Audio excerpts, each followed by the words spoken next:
Y'all And put me on the wall, and then they covered it up just I with condos, you know? I mean, a victim of the condos, huh? I know, Yeah. but I'm glad I haven't seen that. Y'all got a picture of it up here with When my early 90s hairstyle.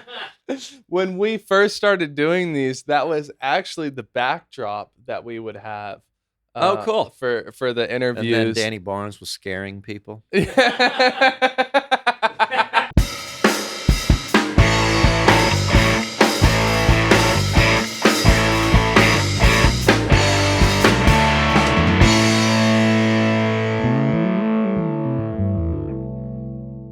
Hello, people of the world. Welcome back to another episode of Sam Sessions, back here in the Acoustic A Room. And as always, it's a very special day back here. To my right, got a good friend, Bruce Robison. Robison? To my right here, got a good friend, Bruce Robison. How you Thank doing, Bruce? I'm good. I'm good. You know, people mispronounce the name more often than not, so I don't really worry about it anymore. It's one of those interesting ones. My first full name is Sethan. So Oh, okay. Sethan. Right. And people always want to say Sethan for Right. whatever reason. I heard, But I heard the guys in the Kinks that their name is everybody says Davies because that's the way it's pronounced, Ray Davies, and it's actually pronounced Davis. Oh, really? I don't know if that's true or not, but you know, once something gets out there, you can't kill it. You know. Yeah. I not often, but I've come across people before that like get offended when you mispronounce their name. No, not me. Yeah, I've never been able to understand that. You know, it's like, how can you fault something they don't know? Right. But anyways, Bruce, great to have you back here. I really do appreciate you doing this for us. You bet. And you know, I like the new room. It looks good. Yeah, we got it put together during the COVID era. Had all that time with the lockdowns, and Yeah. this was before I was officially brought on, but they made good use of their time. That's for sure. It's got a rug for drool, which I think on those guitars, probably that's all I'm going to be able to do because this is probably, I knew Bill had a locked away, you know, storage thing someplace where he keeps all the really good stuff. Is there some of that? Yeah, the collection room. Yeah, there's you know, we have enough influx of gear that I think that collection room more or less is untapped. All right. Yeah. Okay. And you know, coming from me, I wouldn't be surprised if that room doesn't even exist. Just a bunch of old boxes back there. And I'd he's like to just think teasing that. everybody with I'd it. like to think that. Like I said, a lot of stuff I want to ask you about, but kind of a generic start. I'm curious what your musical influences were as you were getting into the business and as you were growing up. Do you have people that you can look to? Yeah, definitely. My parents were listened to lots of the folks like Emmylou Harris and Willie Nelson and Merle Haggard and Tom T. Hall and Jerry Jeff Walker. I love Jerry Jeff and so a lot of those folks were the first people that I listened to, and that was just kind of came from osmosis. And then like in high school and stuff, we got way into the songwriter guys like Jackson Brown and James Taylor and all of those types of guys. I had a hunch on some of those, but Right. I wanted to make sure. Right. You know, you're an amazing songwriter. Oh, thank like you. Truly amazing songwriter. Your own stuff and the stuff that you've done for other people. And I want to get into both of those things Appreciate that. in the future, but later on in the interview. But I am curious, like, what do you have a specific writing process? Not really. Interesting. Yeah. Yeah, that's a tough thing to really find some kind of inspirational that you think is exciting on your own part, and that it's different, and where it all kind of holds together when you get done. That it's something that's a tough thing, and it's a really kind of a fleeting magic that that I've never been able to manipulate. How I had that, I just wish I could do it more, but you know, it's very rare for me. Yeah, because I'm curious. Do you feel that you've had different processes at different times in Well, your sure. life? Yeah. Yeah, well. And so is it sometimes you wait for the thing to come to you, other times you're sitting down and forcing yourself to come up with something or Oh, it's more that I, like a lot of people, probably had a creative burst when I was younger, mm, and then it became a job, and it was a little different, mm. and then it became not a job, and it was different again. So your record In the Woods, I'm a big fan of that one. Oh, Like that one a thanks. lot. And I'm curious because I have my favorite, but do you have a favorite song off of that record? Yeah, probably that first one. I found that as a little fragment of a song. I never got to meet Blaze Foley. He was still alive when I moved here, but never got to meet him. And then, and just a few years ago, I think it was actually during the lockdown too, that I discovered a lot of his songwriting and realized, what all the fuss was about. What a amazing, instinctive songwriter the guy was. And, so I found that little, segment of that song, and I just, uh, condescendingly thought that it needed a chorus, and so I, I wrote a chorus for it, and I sent it over to his heirs, the people who control, that sort of thing, and they okayed for us to make a new version of the song. And Very cool. so it is technically a co-write with Blaze Foley, even though I'm a fan, but I never got to meet him. And so it's a Interesting. very different kind of a song. It's a song that thematically just feels like it's from another era. Those writers that I mentioned, or they have these songs from the '70s that are they're the things that they write about, and it feels like what the world was like, was just a different place. And that interests me. And so that song, Living in the Woods and the Trees, feels like a time when somebody might have thought that was a good idea to go out to the woods and live in a tree somewhere, which you know, it probably didn't work out for him either, but it's neat to think of a time when that might have been an option, It's hippie style. yeah, right, definitely. Yeah, and you'll have to excuse my ignorance on that because I actually had no idea that Blaze Foley had anything to do with that song. Yeah, Um, he did a lot of it. Yeah. but yeah, I Or think wrote, almost the whole song. right that I think that's probably my second favorite. Okay. My personal favorite, it all depends. It's the last song on the record. Yeah. It kind of stood out to me a little bit. I don't know if that is fair to say to you, and how you view your music, but it stood out to me as extremely comforting. The song itself, like Well, yeah. the sound of it, for one, but then of course the lyrics. Um, Uh-huh. and I'm wondering if there's any specific story or time in your life that where that song was born. Well, I didn't write it. Okay. And, so that I think that was just, expressed some of the sentiments that I wanted to sing about at that moment, and it's kind of a timeless, large, kind of an idea for a song, and I agree with you. I love that song as well, and a couple Hmm. of friends of mine wrote that, and Lacey Green, and I'll put my finger on it in a second, but yeah, wonderful song. Hmm. It's great because music is Adam Wright. Adam Wright. Yeah, Lacey Gotcha. Green and Adam Wright. So, two really wonderful songwriters. Yeah, yeah. Well, and again, can't say it enough. I mean, I love that song. I really do. Oh, cool. And it's one of those songs. Music to me is like totally a drug. So, but it's like a bunch of different drugs. So sometimes I'll listen to some music and it's like it gets me hyped up, and then other times I'll listen to other music and it calms me down and Right? relaxes me. And that's one of those songs where it's like I would 100% put that on like before bed and like just kind of like Right. wind Not down from not the at day. not at the workout room, Yeah, no. yeah, exactly. It's not the workout room kind of song, but it's a calming one, and Yeah, that's a kind of music that in the past year I've really gravitated to more than sometimes. anything else. It Yeah, depends on what's going on, but yeah. yeah, I had to shout out that one specifically because I was just such a fan of it. Thank you. I met a kinky little woman with crazy hair, big brown eyes and a faraway stare. Mama wouldn't think it, but we made a pair. Now we're living in the woods and the trees. Most folks think we're a little deranged. That's the way it is, probably never gonna change. You don't care, you gotta be strange when you're living in the woods and the trees.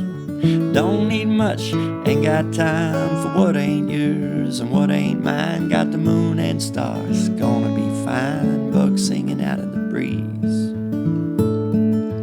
Make our breakfast whenever we rise. Make a little music for the butterflies. Say pretty things looking in our eyes. Yeah, laughing in the woods and a tree.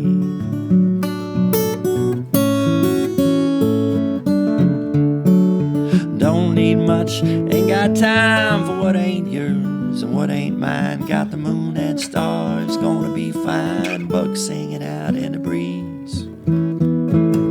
Gonna have a party when the folks get here. Gonna have food and a thing of beer. Dance with people that we live near. Yeah, laughing in the woods and the trees. Both a little shaky around the other sometime. Maybe cause of things that we left behind. But we'll watch our steps as we start to climb to her house in the woods and the trees. To her house in the woods and the trees.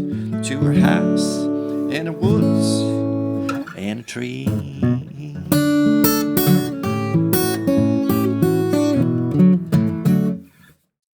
I can't imagine how many hours you've put into songwriting alone.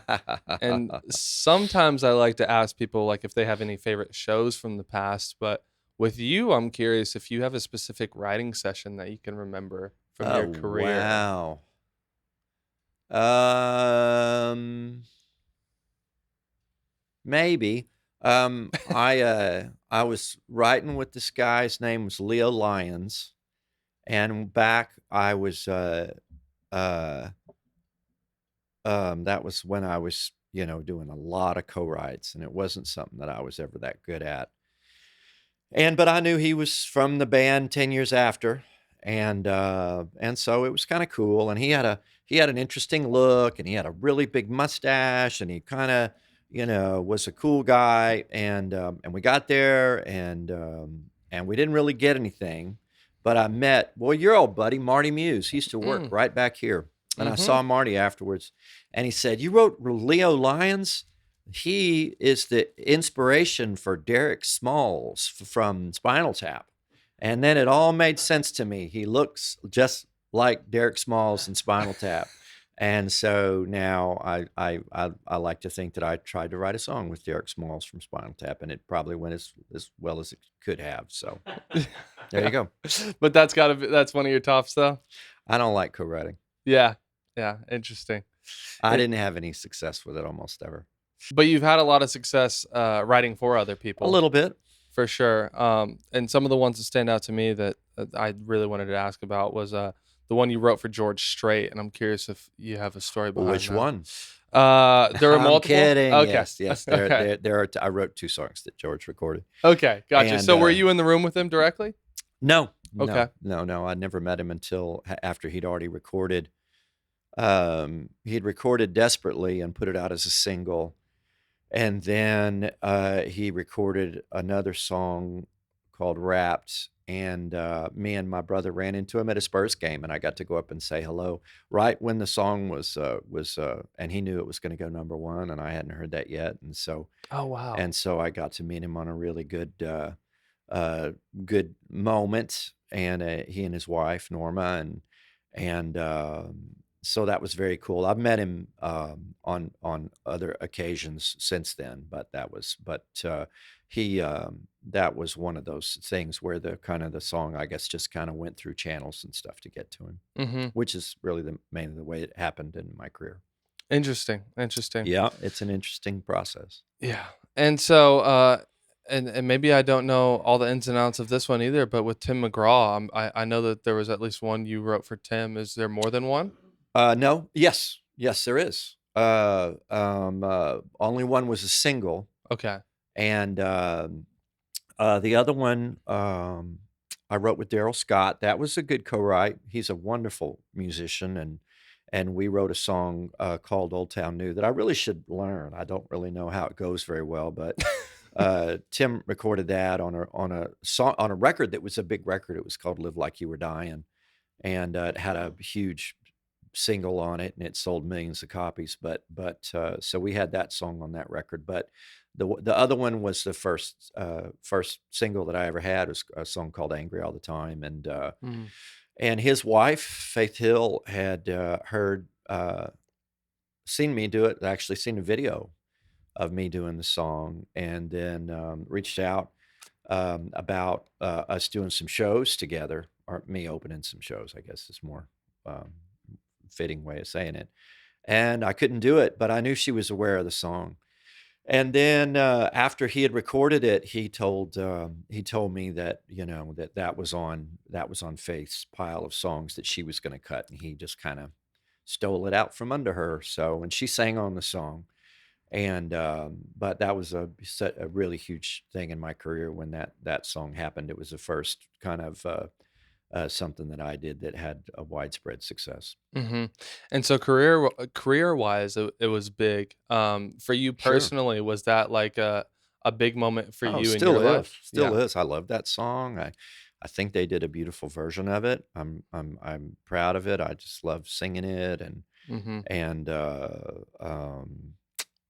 yeah, I was an enormous thing all the way around. So, when you create music, because you've done both. You've created music and released it for yourself and by yourself, and then you've created music that was, played by somebody else, and Uh huh. and and it was their song, so to speak. Yeah, now I really like producing other folks. Really? Yeah. Mhm. And so I'm wondering, when in the past when you've done that, when you've done it for yourself and when you've done it for other people, did you get a greater sense of satisfaction one way or the other, or have a No, preference? no, I think when I started, I think it was just being wanted to be a part of music. I Mm. couldn't imagine that. I grew up in a very small town, Bandera, Texas, Mhm. and I wasn't I was a bass player in a garage band, and so I didn't see that as anything that I was going to do in life at all, or know how that might work. And then when me and Charlie moved to Austin, we just kind of fell in with the musicians and stuff here, and started playing. I was just playing rhythm guitar and singing harmony, and putting in a couple of my songs that just out of I wasn't thinking anything, and then I just kind of found my way into that there was this job, a songwriter, and that maybe I could do it. And um, but I didn't see myself as the front person. I still don't, and so I just wanted to be part of it. I just grew up, looking at those records and listening to those songs and seeing who the songwriter was behind the recording, Mm. and I just wanted to be part of that. And I'm still the same way. I would probably like it better if somebody else was the artist and they had to go tour and do all the stuff, and I just got to be part of finding the song or writing the song, or figuring out what it ought to sound like with the artist, and casting the musicians, and doing all that process.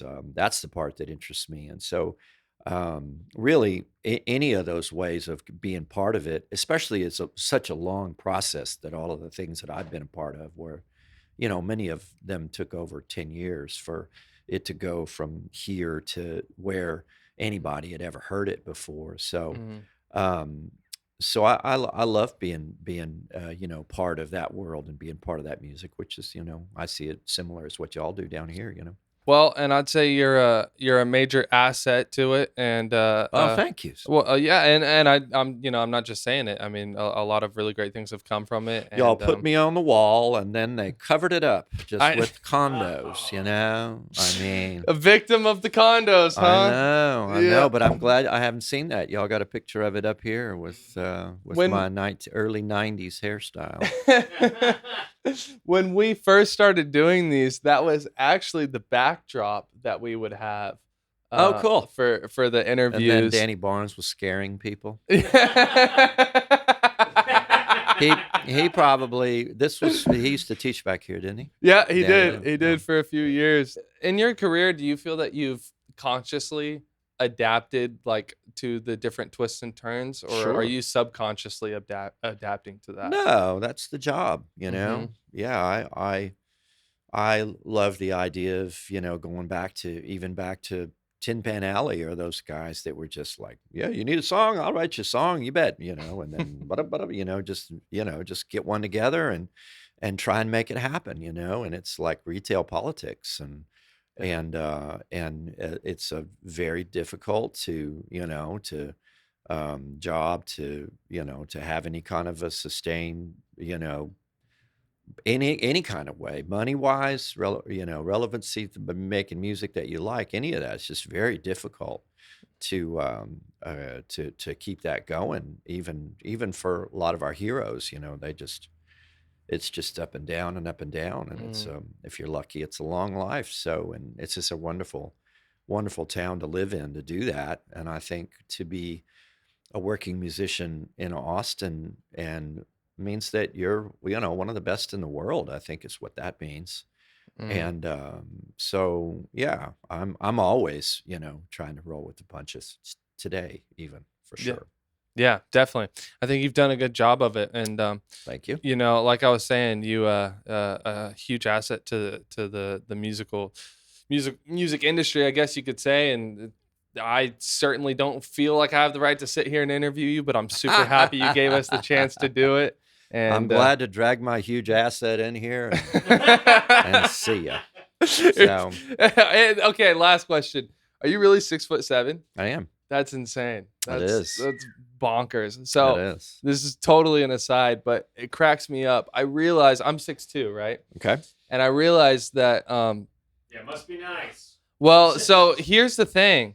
I respect people that don't have height so much more as I've gotten older, because I realize anytime that I'm looking up to like if we're both standing and I'm looking up at someone and I'm talking to them, I Uh, feel small and inferior. oh, And really? so it's like if I was naturally short, I realized I would have the worst short person syndrome in the world. Is that right? Well, Yeah, that'd be pretty bad, if you're the worst. But yeah. yeah, Maybe not like the worst, right, but right.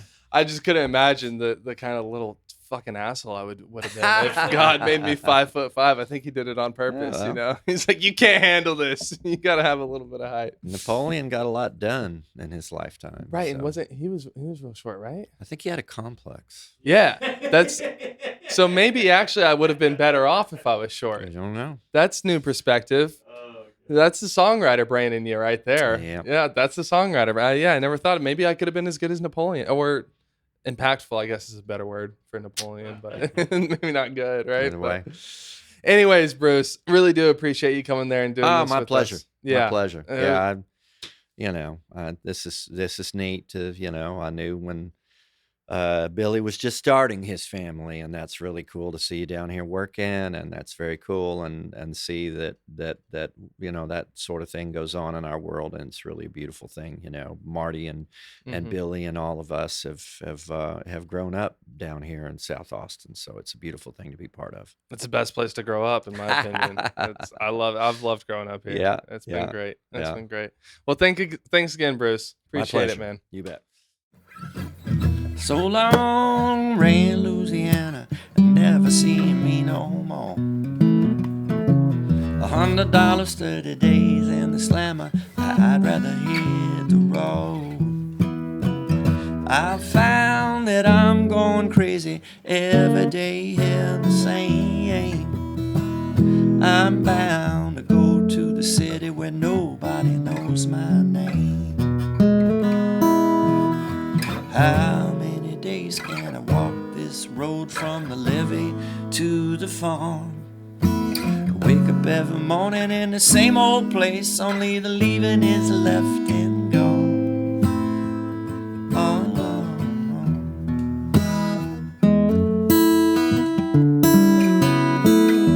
no. It's all gone.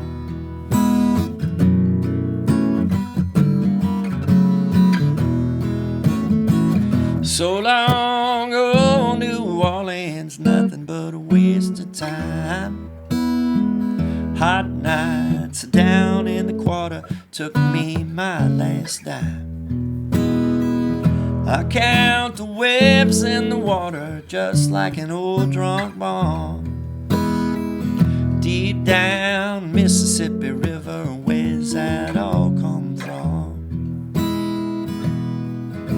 How many days can I spend in the shadows, hiding from the sun, waiting for the night to spend your money on a point that never comes? Oh, oh, oh.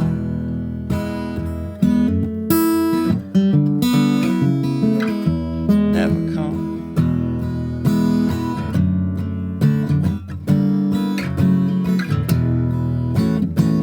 So long, New York City, my dreams are dead and gone.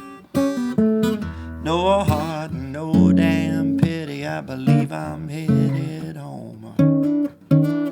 One time before I'm leaving, I'm gonna roll them dice. If it comes in, I got no worries, I lose my life. How many days can I spend in the middle of the black concrete and cars? Been so cruel and cared so little,